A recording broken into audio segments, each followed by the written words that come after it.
Tu peux expliquer le fait qu'il recherche le signal GPS? Ouais. En fait, c'est le mode pré-entraînement. C'est le mode pré-entraînement qui permet l'acquisition du signal GPS avant de partir dans son exercice. Donc on appuie sur le bouton Start. Et là, on voit que le petit signal GPS est intermittent. Au bout de 2-3 secondes, une fois qu'il connaît la zone, le signal intermittent devient fixe avec un V comme validé. Ce qui veut dire que la montre a trouvé les signaux GPS et qu'on peut démarrer l'exercice. Tu peux nous montrer un petit peu plus près? Là par exemple il a acquis là. Ouais. Donc là si on met comme ça dans le champ. Hop. Je peux te montrer aussi la différence avant de l'activer. D'accord. Ouais, je veux bien voir. Donc là on est logué, là on est sur le. Là on est logué. On va recommencer. Donc bouton rouge le start, mode pré-entraînement. Donc là il cherche. D'accord. Là, oui, effectivement on voit qu'il est très très rapide. Ensuite je démarre. Et là je suis parti. D'accord, donc là j'ai lancé mon chrono et à partir de là j'ai lancé mon chrono, donc ensuite j'ai jusqu'à 7 écrans de disponibles avec 2 ou 3 lignes. Là j'en ai 4 parce que j'ai pas activé les fonctions cardio.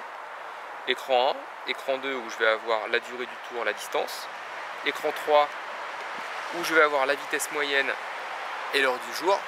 D'accord. Et l'écran 4 qui va être retour au point de départ. Je vous montrerai après, je vais aller faire une petite marche et puis revenir et ça va montrer que c'est pareil. Mais les 7 écrans sont personnalisables? Non, les 7 écrans sont fixes. On ne peut pas changer les écrans. Ils sont préprogrammés. Par contre, ce qui est personnalisable, c'est si je veux 2 ou 3 lignes. D'accord. Ensuite, si je veux savoir combien j'ai capté de signaux GPS, j'appuie longtemps en haut à gauche. Et là, j'ai Info GPS. Okay. Là, il y a 6 satellites. Et ça peut aller jusqu'à 24 points satellites. 24 points satellites, ça fait qu'on a une fiabilité, une rapidité d'acquisition du signal GPS, mais aussi qu'on a un temps de réactivité au changement d'allure qui est hyper rapide. Et ça, c'est lié à l'antenne GPS qui est là, qui est la dernière technologie, qui est la CIRS 4, qui est celle utilisée par tous les produits haut de gamme du marché, Ambit, 910, etc. Tu as tout de suite, dès que tu arrêtes, tu as le feedback de ton exercice, immédiatement. Tu n'as pas de manip à faire sur la montre pour savoir combien j'ai couru, machin, etc. Tu as un résumé qui est immédiat. Avec la durée, la distance, la vitesse moyenne, la vitesse maximum. Quand tu rajoutes la ceinture cardio, tu as tout le travail dans les zones, tu as la dépense calorique, tu as le training benefit qui est le court feedback d'une dizaine de lignes sur un jugement qualitatif de ta sortie.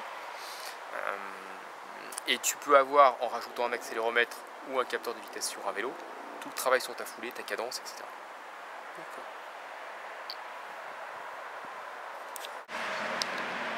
Ici, il y a un micro-port USB qui permet à la fois de recharger la montre soit via chargeur, soit l'ordinateur, et également de transférer les données sur Polar Personal Trainer.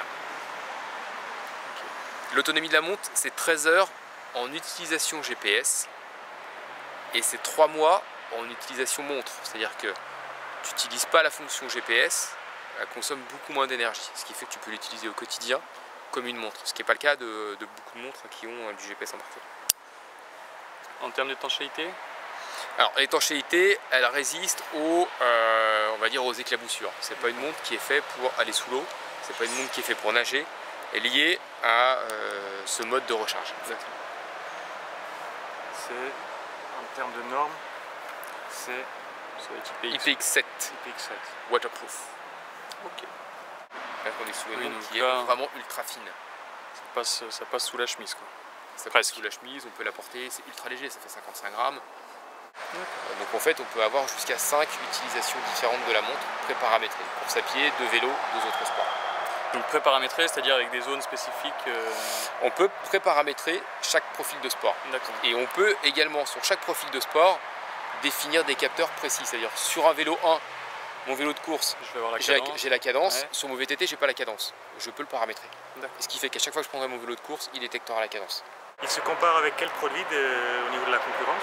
Alors aujourd'hui, dans sa gamme de prix, on va être plutôt sur du Forerunner, puisqu'on va être à 229 € en mode sans ceinture cardio, 279 en ceinture cardio. Après, en termes de technologie GPS utilisée, on a choisi les mêmes technologies que de la Hornbeat, de la 910. La différence, c'est qu'on n'aura pas l'altimètre barométrique intégré à la montre. Donc on aura les données d'altitude ensuite, via par la personne entraîneur, mais pas en direct. Mais par contre, on va être sur un produit qui va être inférieur à 300 €. Donc on va être, en termes d'autonomie technologie GPS, sur des produits très très haut de gamme, avec un positionnement prix qui va se rapprocher de produits qui sont habituellement, qui offrent des fonctionnalités GPS beaucoup moins abouties. C'est-à-dire que d'habitude, sur cette gamme de prix, on est sur du 8 heures, on n'est pas sur de la CIRF 4, donc on n'a pas cette précision, notamment dans les changements d'allure. Donc voilà, donc on est vraiment sur, on va dire, sur un créneau bien particulier, multisport, positionné entre 230 et 280 €. C'est quoi l'avantage par rapport à la gamme Garmin Forerunner? Je pense Pourquoi je dois choisir le produit RC3 pardon. Je pense que le premier avantage, ça va être on va dire son design et la technologie GPS qui est utilisée. C'est-à-dire qu'on a choisi une meilleure technologie GPS qui n'avait été choisie sur la gamme Forerunner. L'autre avantage, c'est que au-delà du GPS, ce qui est important, c'est tout le côté coaching des montres, notamment dans l'utilisation du cardio. C'est-à-dire que là, on a tous les avantages d'une montre GPS et on a en plus tout ce qui est l'expertise polar dans la fréquence cardiaque. C'est-à-dire que tu as ta vitesse, ta distance, ton allure, tout ce que tu veux d'un point de vue GPS, des fonctions ludiques comme retour au point de départ, mais en plus, et ça personne ne te l'offre, c'est le côté expertise de la fréquence cardiaque que te propose Polar. Et de façon extrêmement simplifiée. C'est-à-dire que tu as juste à suivre les indications de la montre et pas te soucier de la façon dont c'est calculé, etc. En quoi se traduit l'expertise de fréquence cardiaque de Polar? Alors, ça se traduit en, premièrement, la certification médicale. On est les seuls à avoir une fréquence cardiaque qui est certifiée médicalement. Donc, ce qui assure une précision qui est la meilleure du marché. Deuxièmement, c'est que, en fait, la montre calcule. Et en fait, en tant qu'utilisateur, j'ai juste à m'occuper de ma séance et la montre me guide.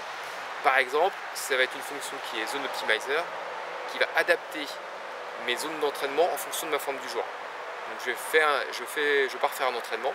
Chaque jour, ma forme est différente. La montre va me faire un petit warm-up, on va dire, de 2 minutes. Pendant ces 2 minutes, elle va faire une évaluation de ma forme. Et ensuite, elle va adapter ma séance d'entraînement à cette forme du jour. Et ça, c'est vraiment unique. Ensuite, ça va me permettre également de travailler sur des zones en fonction de mes objectifs. Perte de poids, amélioration de ma forme, recherche de performance. Je travaille sur des zones de fréquence cardiaque qui sont vraiment bien précises. Et là, une montre Polar me permet de faire ce travail-là. Et puis également tout ce qui va être fonction fitness, amélioration de la forme, calcul de dépenses caloriques, etc. Par exemple, La direction, la distance à vol d'oiseau et en bas à gauche, les points, les coordonnées. Donc là, on est à 9 mètres 90 mètres. 90 mètres du point de départ. Du point de départ. Ok.